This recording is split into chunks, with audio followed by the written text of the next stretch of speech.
राहुल गांधी और अरविंद केजरीवाल दोनों में एक खास समानता ये है कि दोनों ही नेता झूठे बयान देते हैं, झूठे आरोप लगाते हैं। पकड़े गए तो माफी मांग ली और नहीं मांगी तो राहुल गांधी अपनी सदस्यता गंवा बैठे।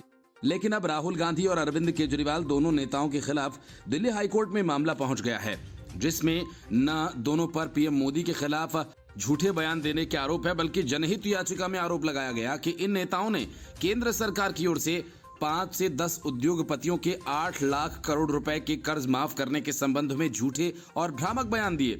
याचिका में 2 मीडिया संगठनों के इलेक्ट्रॉनिक मीडिया प्लेटफॉर्म्स से इनके कथित झूठे एवं भ्रामक बयानों को हटाने का निर्देश दिए जाने की मांग की गई है। याचिका में केंद्रीय जांच ब्यूरो से शिकायत दर्ज करने और मामले की छानबीन करने के लिए निर्देश देने की भी मांग की गई है। याचिका में कथित रूप से उन भ्रामक बयानों और झूठे बयानों के लिए दोनों नेताओं पर मुकदमा चलाने का निर्देश देने की भी मांग की गई है, जो भारत की छवि और विश्वसनीयता को नुकसान पहुंचाने के इरादे से दिए गए थे। ये याचिका सुरजीत सिंह यादव ने अधिवक्ता प्रतिभा सिन्हा के जरिए डाली है। याचिका में कहा गया कि भ्रामक और झूठी खबरों ने केंद्र सरकार की विश्वसनीयता और छवि को नुकसान पहुंचाया है। याचिकाकर्ता ने कहा कि इन राजनेताओं के कथित भ्रामक बयानों और झूठी खबरों ने जानबूझकर याचिकाकर्ता समेत आम लोगों के मन में केंद्र सरकार की छवि को चोट पहुंचाने का काम किया है। ये याचिका ऐसे वक्त में डाली गई है जब राहुल गांधी पहले से ही मोदी सरनेम वाले मामले में मुश्किल में फंसे हुए हैं।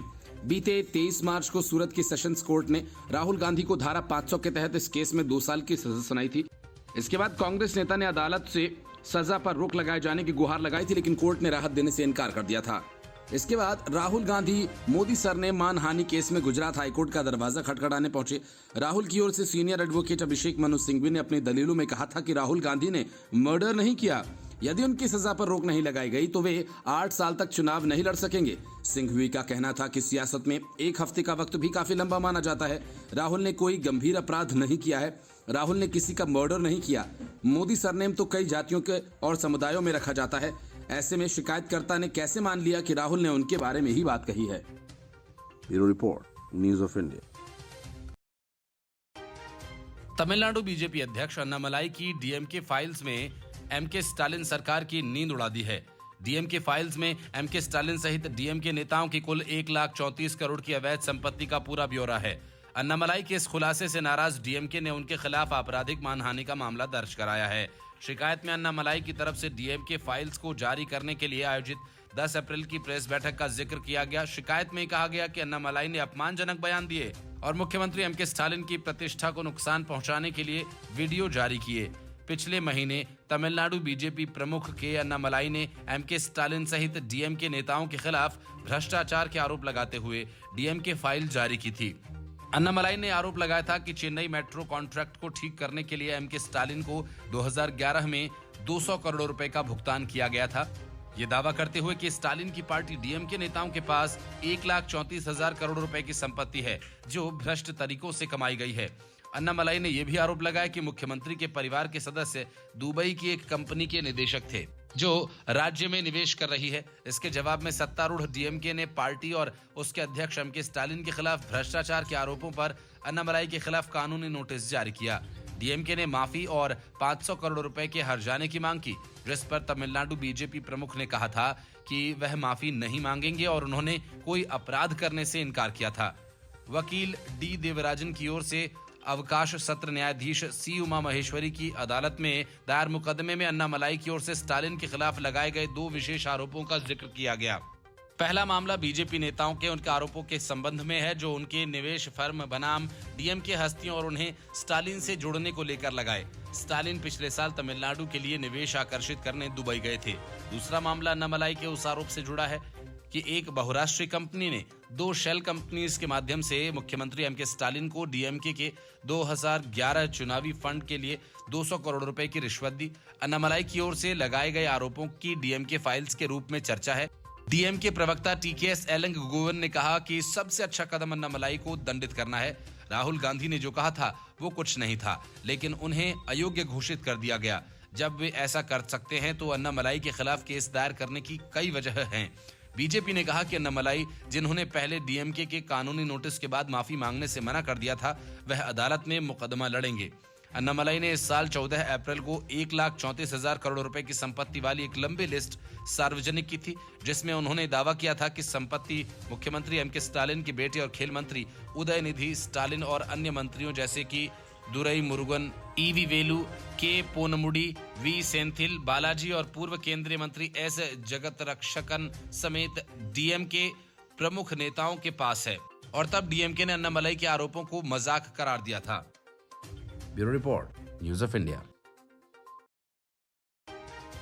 जब से बंगला घोटाले का भांडा फूटा है, अरविंद केजरीवाल अकेले रहते हैं, लेकिन जब मौका आया तो वे न्यू दिल्ली म्युनिसिपल काउंसिल यानी एनडीएमसी की बैठक में शामिल हुए। अरविंद केजरीवाल को सामने देख बीजेपी के सदस्यों ने मुख्यमंत्री आवास पर खर्च का मुद्दा उठा दिया तो हंगामा शुरू हो गया। अरविंद केजरीवाल को कोई जवाब नहीं सूझा तो वे बैठक छोड़कर खिसक लिए और इसकी वजह से घंटों चलने वाली मीटिंग आधे घंटे में ही खत्म हो गई। भाजपा का ये कहना है कि मुख्यमंत्री सवालों का जवाब नहीं दे पाए और इसलिए बैठक से भाग गए। बैठक शुरू होते ही भाजपा नेता और काउंसिल के वाइस चेयरपर्सन सतीश उपाध्याय, कुलजीत चहल और विशाखा सैलानी ने मुख्यमंत्री आवास पर खर्च को लेकर सवाल दागने शुरू कर दिए। इसके बाद मीटिंग में हंगामा होने लगा। आमतौर पर जो बैठक 2 से 3 घंटे चलती, वह आधे घंटे के अंदर खत्म हो गई। बैठक के बाद सतीश उपाध्याय ने प्रेस कॉन्फ्रेंस में केजरीवाल पर सवालों से भागने का आरोप लगाया। उन्होंने कहा कि पहली बार है जब एनडीएमसी की बैठक में व्यवधान हुआ। हमने मुख्यमंत्री आवास के रिनोवेशन पर हुए भारी भरकम खर्च और भ्रष्टाचार के मुद्दों को उठाया। लोगों ने टैक्स दिया और उनके पैसे का गलत इस्तेमाल किया जा रहा है। एनडीएमसी सदस्य चहल ने कहा कि एनडीएमसी के इतिहास में पहली बार इस तरह का हंगामा हुआ। चहल ने कहा कि केजरीवाल ने वादा किया था कि जीतने के बाद वह ऐसी कोई सुविधा नहीं लेंगे। हमने मीटिंग में उनके घर की तस्वीरें दिखाई और खर्च को लेकर सवाल किए। वे हमें घूरते रहे लेकिन एक भी जवाब नहीं दिया। भाजपा की ओर से लगाए गए आरोपों पर मुख्यमंत्री कार्यालय या आप सरकार की कोई और प्रतिक्रिया नहीं आई। हालांकि इसके पहले आम आदमी पार्टी ने कहा कि मुख्यमंत्री आवास निजी संपत्ति नहीं है, बल्कि चुने हुए मुख्यमंत्री को आवंटित किया गया है। भाजपा और कांग्रेस पिछले कुछ दिनों से बंगले के मुद्दे को जोर शोर से उठा रही हैं और फ्लैगस्टाफ रोड पर स्थित इस बंगले पर 45 करोड़ रुपए खर्च किए जाने का दावा है। भाजपा और कांग्रेस का ये आरोप है कि बंगले में 8-8 लाख रुपए के पर्दे, 1 करोड़ से अधिक के महंगे विदेशी मार्बल लगाए गए हैं। इसे नैतिक रूप से गलत बताते हुए कई नियमों की अनदेखी का आरोप भी लगाया गया। कांग्रेस नेता अजय माकन की ओर से की गई शिकायत के आधार पर एलजी ने दिल्ली के चीफ सेक्रेटरी से डिटेल्ड रिपोर्ट मांगी है। Bureau report, news of India. लंबे इंतजार के बाद सुप्रीम कोर्ट ने महाराष्ट्र के राजनीतिक संकट मामले को लेकर फैसला सुनाया। सुप्रीम कोर्ट के इस फैसले के बाद एकनाथ शिंदे सरकार के गिर जाने की खबरों पर विराम लग गया और इससे सबसे ज्यादा झटका उद्धव ठाकरे को लगा, क्योंकि इस फैसले के बाद उनकी पार्टी के कई नेता साथ छोड़कर जा सकते हैं। सुप्रीम कोर्ट ने अपने फैसले में साफ कहा कि उद्धव ठाकरे ने फ्लोर टेस्ट का सामना करने से पहले ही इस्तीफा दे दिया। ऐसे में हम सरकार को बहाल नहीं कर सकते। विधायकों की अयोग्यता को लेकर भी सुप्रीम कोर्ट ने साफ कह दिया कि इस पर फैसला सिर्फ स्पीकर ही कर सकते हैं। मतलब कि इस्तीफा देकर उद्धव ठाकरे ने सियासत की बड़ी बाजी अपने हाथों से गंवा दी है। सुप्रीम कोर्ट ने आगे कहा कि व्हिप को पार्टी से अलग करना लोकतंत्र के हिसाब से सही नहीं होगा। पार्टी ही जनता से वोट मांगती है, सिर्फ विधायक तय नहीं कर सकते कि व्हिप कौन होगा। उद्धव ठाकरे को पार्टी विधायकों की बैठक में नेता माना गया था। 3 जुलाई को स्पीकर ने शिवसेना के नए व्हिप को मान्यता दे दी। इस तरह 2 नेता और 2 व्हिप हो गए। स्पीकर को स्वतंत्र जांच पर फैसला लेना चाहिए और गोगावले को व्हिप मान लेना गलत था, क्योंकि इसकी नियुक्ति पार्टी करती है। इसके साथ ही पूरा मामला बड़ी बेंच के पास भेज दिया गया। सुप्रीम कोर्ट ने कहा कि राज्यपाल को वो नहीं करना चाहिए जो ताकत संविधान ने उनको नहीं दी है।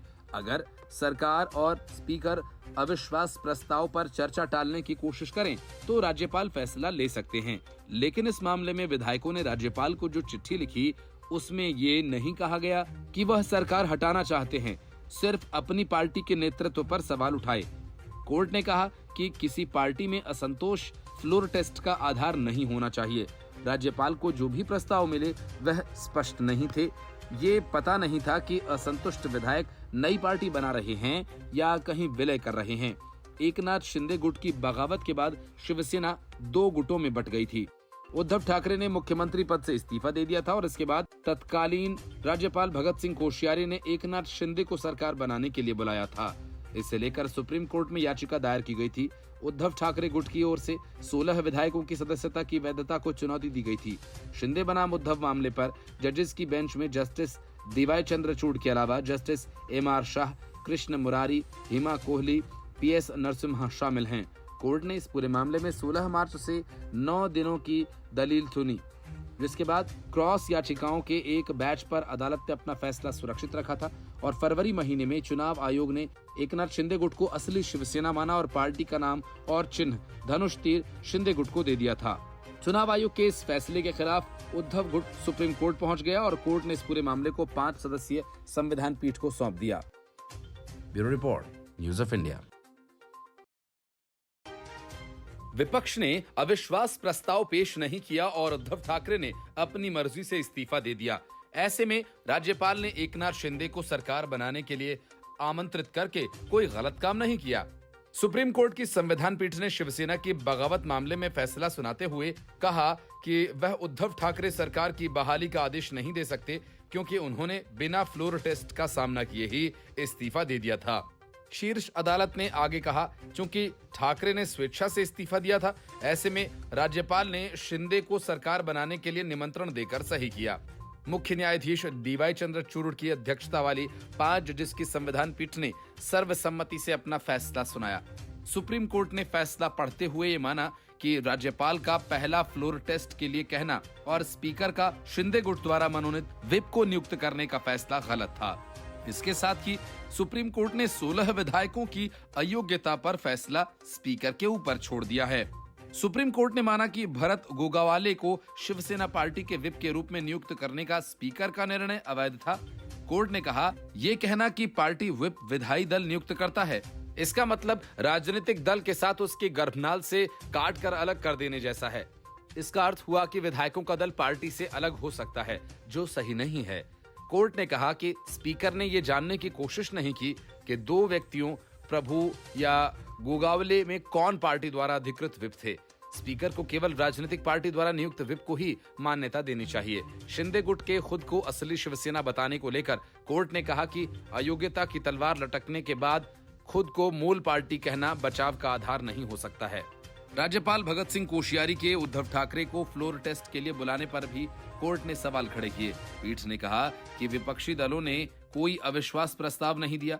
राज्यपाल के पास सरकार के विश्वास पर संदेह करने के लिए कोई ठोस वजह नहीं थी। ऐसा भी संकेत नहीं था कि विधायक समर्थन वापस लेना चाहते थे।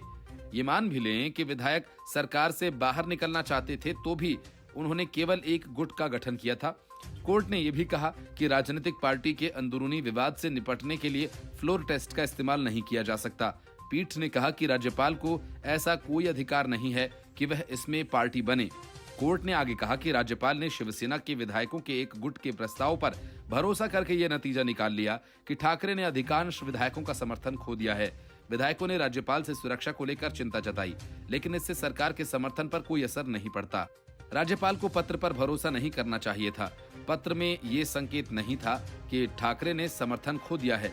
कोर्ट ने यह भी कहा कि फडणवीस और 7 विधायक अविश्वास प्रस्ताव की मांग के लिए बढ़ सकते थे। ऐसा करने से कोई रोक नहीं थी। Bureau Report, News of India. Nitish Kumar नगरी नगरी विपक्ष की एकता के लिए घूम रहे हैं और बिहार में उन्हीं की पार्टी की जमीन खिसक रही है। जेडीयू नेताओं के ताबड़तोड़ इस्तीफों के बाद अब जेडीयू छोड़कर अलग हुए आरसीपी सिंह ने भी बीजेपी ज्वाइन कर ली।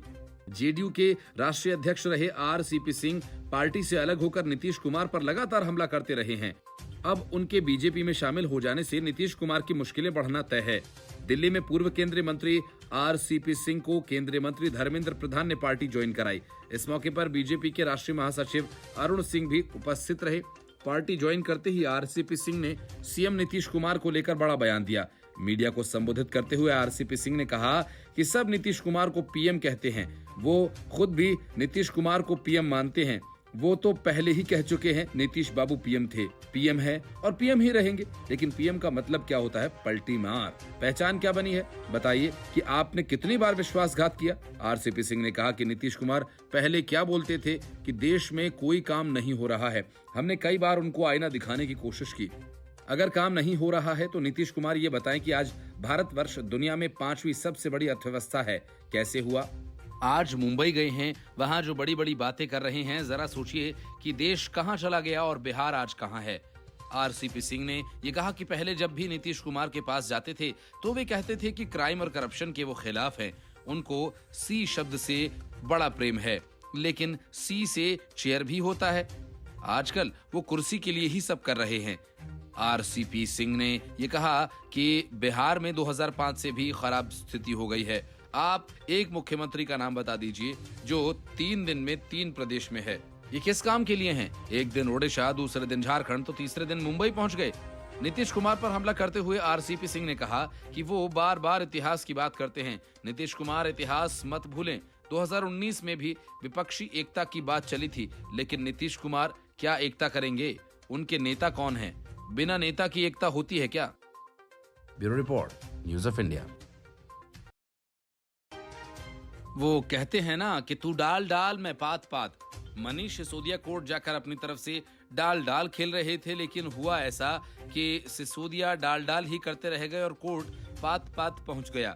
असल में मनीष सिसोदिया पहले दिन से हर कोर्ट में पहले ये कहकर जमानत मांगते हैं कि उन्होंने कुछ किया ही नहीं है, वे निर्दोष हैं, और जब बात बनती नहीं तो अपनी पत्नी की बीमारी का रोना रोकर जमानत मांगते हैं।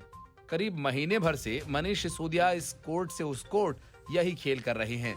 स्पेशल कोर्ट ने उनको जमानत देने से इनकार किया तो वे हाई कोर्ट जा पहुंचे।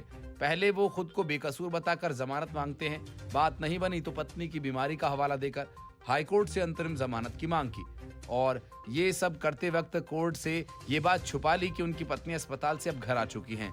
मनीष सिसोदिया की इन दलीलों से आजिज आकर कोर्ट ने ऐसा रास्ता खोज निकाला कि अब कोर्ट के सामने मनीष सिसोदिया कम से कम अपनी पत्नी की बीमारी का रोना नहीं सुनाएंगे। हाईकोर्ट ने तिहाड़ जेल प्रशासन को कहा है कि एक दिन छोड़कर एक दिन शाम को 3 से 4 बजे के बीच मनीष सिसोदिया की पत्नी से वीडियो कॉन्फ्रेंसिंग पर बात करवाओ। दिल्ली हाईकोर्ट के जस्टिस दिनेश शर्मा का कहना था कि पत्नी का हालचाल उन्हें मिलता रहना चाहिए। सिसोदिया ने सीबीआई के केस में हाईकोर्ट से रेगुलर बेल मांगी थी। इसके साथ ही उन्होंने बीमार पत्नी का हवाला देकर अंतरिम जमानत की भी मांग की थी। हाईकोर्ट ने कहा कि जब तक उनकी रिट पर कोई फैसला नहीं हो जाता तब तक उनकी पत्नी से बात करवाई जाती रहे। हाईकोर्ट ने फिलहाल फैसला रिजर्व रख लिया है। मनीष सिसोदिया को दिल्ली शराब घोटाला मामले में सीबीआई ने अरेस्ट किया था। उसके बाद ईडी ने भी उनको मनी लॉन्ड्रिंग के केस में नामजद कर लिया है। सिसोदिया का कहना है कि शराब घोटाला मामले में उनका कोई हाथ नहीं है। उनकी दलील है कि सीबीआई चाहती है कि वो जुर्म कबूल कर ले, लेकिन भारत का संविधान उन्हें अपने केस की पैरवी का हक देता है। वो ऐसा कुछ भी नहीं करने जा रहे जो सीबीआई चाहती है। वो बेकसूर हैं और जब तक सभी आरोपों से बरी नहीं हो जाते तब तक लड़ते रहेंगे। हालांकि सीबीआई की स्पेशल कोर्ट ने उनकी किसी भी दलील को मानने से इनकार कर दिया। स्पेशल जज एमके नागपाल का कहना था कि शराब घोटाला के मास्टरमाइंड सिसोदिया खुद हैं। 90 से 100 करोड़ रुपए की रिश्वत में उनका सक्रिय किरदार रहा। उनको जमानत पर रिहा करने से साक्ष्यों से छेड़छाड़ के साथ गवाहों को भी दबाव में लेने की कोशिश हो सकती है। सिसोदिया को 8 घंटे की पूछताछ के बाद बीते 26 फरवरी को गिरफ्तार किया गया था। सीबीआई के बाद ईडी ने उन पर शिकंजा कसा था। दोनों एजेंसीज का कहना है कि सिसोदिया के दिल्ली के नौकरशाहों से बेहद घनिष्ठ संबंध हैं। वो एजेंसी को भटकाने की कोशिश कर रहे हैं। Bureau report, news of India. LG, मुख्य सचिव और दूसरे कई बड़े अधिकारियों से फूंके बैठे अरविंद केजरीवाल के सारे अरमान सुप्रीम कोर्ट ने एक झटके में पूरे कर दिए। इसलिए फैसला आते ही अरविंद केजरीवाल का ऑपरेशन बदला शुरू हो गया और सबसे पहले दिल्ली के सर्विसेज सचिव आशीष मोरे को पद से हटा दिया गया। सर्विसेज विभाग के मंत्री सौरभ भारद्वाज ने दिल्ली के सर्विसेज सचिव पद से आशीष मोरे को हटा दिया है। और इससे पहले दिल्ली के मुख्यमंत्री अरविंद केजरीवाल ने प्रेस कॉन्फ्रेंस करते हुए दिल्ली में आने वाले दिनों में बड़े प्रशासनिक फेरबदल की बात कही थी। माना जा रहा है कि आने वाले दिनों में दिल्ली में केजरीवाल का ऑपरेशन बदला तेजी से चलेगा और सबसे पहले उनके निशाने पर वे अधिकारी आएंगे जो उनके शीश महल मामले की रिपोर्ट तैयार कर रहे हैं। अपने बंगले पर खर्च हुए 45 करोड़ के खेल को दबाने के काम में अरविंद केजरीवाल और उनके मंत्री जी जान से जुट सकेंगे। कई बार मुख्य सचिव पर सार्वजनिक रूप से टिप्पणी करने के बाद अब केजरीवाल के निशाने पर सबसे ज्यादा मुख्य सचिव ही होंगे, क्योंकि शराब घोटाला मामले की पूरी रिपोर्ट इन्होंने ही एलजी को सौंपी, जिसमें मनीष सिसोदिया का नाम था और मामले की सीबीआई जांच की सिफारिश की गई थी। अरविंद केजरीवाल के ऑपरेशन बदला से सबसे बड़ा खतरा इस बात का है कि आने वाले दिनों में अधिकारियों के साथ केजरीवाल सरकार का टकराव फिर से शुरू न हो जाए। इसके पहले दिल्ली के मुख्यमंत्री अरविंद केजरीवाल ने सुप्रीम कोर्ट का फैसला आने के बाद प्रेस कॉन्फ्रेंस की। उन्होंने सुप्रीम कोर्ट के इस फैसले पर खुशी जताते हुए इसे लोकतंत्र की जीत बताया। साथ ही केजरीवाल ने कहा कि आने वाले दिनों में दिल्ली में बड़ा प्रशासनिक फेरबदल देखने को मिलेगा। इससे पहले सुप्रीम कोर्ट ने सर्वसम्मति से फैसला सुनाते हुए कहा कि सेवाओं के संबंध में दिल्ली सरकार के पास विधायी तथा शासकीय शक्तियां हैं। दिल्ली में अफसरों के ट्रांसफर पोस्टिंग के अधिकार को लेकर विवाद सुप्रीम कोर्ट ने दिल्ली सरकार के पक्ष में फैसला सुनाया है। सुप्रीम कोर्ट ने कहा कि अफसरों की पोस्टिंग और ट्रांसफर का अधिकार दिल्ली सरकार के पास होगा। दिल्ली के सीएम अरविंद केजरीवाल ने कहा कि केंद्र सरकार ने एक आदेश पारित किया जिसमें दिल्ली में काम करने वाले सभी अधिकारियों को ट्रांसफर और नौकरी के संबंध में सभी फैसले दिल्ली सरकार के पास नहीं रहेंगे। यानी अगर कोई रिश्वत ले रहा है तो हम उन्हें निलंबित भी नहीं कर सकते। इस आदेश का इस्तेमाल करके दिल्ली में कामों को जबरदस्ती रोका गया। सुप्रीम कोर्ट का जो आदेश आया वो दिल्ली की जनता के सहयोग का नतीजा है। अब हमें दिल्ली के लोगों को रिस्पॉन्सिव प्रशासन देना है और अगले कुछ दिनों में दिल्ली में बड़ा प्रशासनिक फेरबदल होगा। कुछ अधिकारी ऐसे हैं जिन्होंने पिछले 1.5 साल में जनता के काम रोके। ऐसे कर्मचारियों को चिन्हित किया जाएगा और उन्हें अपने कर्मों का फल भुगतना होगा। Bureau report, news of India. इस्तीफा देने की उद्धव ठाकरे की हड़बड़ी की वजह से हाथ लगी जुगाड़ की सत्ता खिसक गई। इस बात का मलाल शरद पवार को भी है और कांग्रेस को भी। उद्धव ठाकरे के तो क्या कहने, उनके बारे में सुप्रीम कोर्ट ने साफ कह दिया कि बिना अविश्वास प्रस्ताव के इस्तीफा क्यों दिया। अगर उद्धव ठाकरे ने इस्तीफा देने की वजह फ्लोर टेस्ट में भाग ले लिया होता तो आज कहानी दूसरी होती। शरद पवार ने पहले ही कहा था कि उद्धव ठाकरे ने इस्तीफा देने से पहले उनसे कोई बात नहीं की, वो भी तब जब वे साझा सरकार के सीएम थे और इस्तीफे का फैसला करने से पहले उन्हें इस बारे में सहयोगी दलों से बात करनी चाहिए थी। लेकिन उद्धव ठाकरे ने ऐसा नहीं किया। सुप्रीम कोर्ट के फैसले के बाद एमबीए में घमासान तो शुरू होगा ही, लेकिन सत्ता गंवाने का कांग्रेस का दर्द छलक पड़ा। कांग्रेस के राज्यसभा सांसद जयराम रमेश ने ट्वीट किया और कहा कि आज महाराष्ट्र में उद्धव ठाकरे और एमबीए सरकार को गिरने के संबंध में सुप्रीम कोर्ट ने कहा कि पहला राज्यपाल ने जो किया अवैध था, दूसरा स्पीकर के फैसले भी अवैध थे, तीसरा व्हिप नियुक्त करना भी अवैध था। मेरे वरिष्ठ सहयोगी अभिषेक सिंघवी के शब्दों में, शिंदे फडणवीस शासन के पास सत्ता में रहने का क्या नैतिक अधिकार बचा है। मुंबई में डबल इंजन की सरकार 3 गुना अवैध है। इससे पहले सुप्रीम कोर्ट ने अपने फैसले में कहा कि सदन में बहुमत साबित करने के लिए राज्यपाल का उद्धव ठाकरे को बुलाना उचित नहीं था, क्योंकि उनके पास मौजूद सामग्री के इस निष्कर्ष पर पहुंचने का कोई कारण नहीं था। ठाकरे सदन में बहुमत खो चुके हैं। कोर्ट ने आगे कहा, चूंकि उद्धव ठाकरे ने विश्वास मत का सामना किए बिना इस्तीफा दे दिया था, इसलिए राज्यपाल ने सदन में सबसे बड़े दल भारतीय जनता पार्टी के कहने पर सरकार बनाने के लिए शिंदे को आमंत्रित करके सही किया। कोर्ट ने साथ ही ये भी कहा कि शिंदे गुट के भारत गोगावले को शिवसेना का व्हिप नियुक्त करने का विधानसभा अध्यक्ष का फैसला अवैध था। कोर्ट ने इस मामले को 7 जजेस की बेंच के पास भेज दिया है। Bureau report, news of India.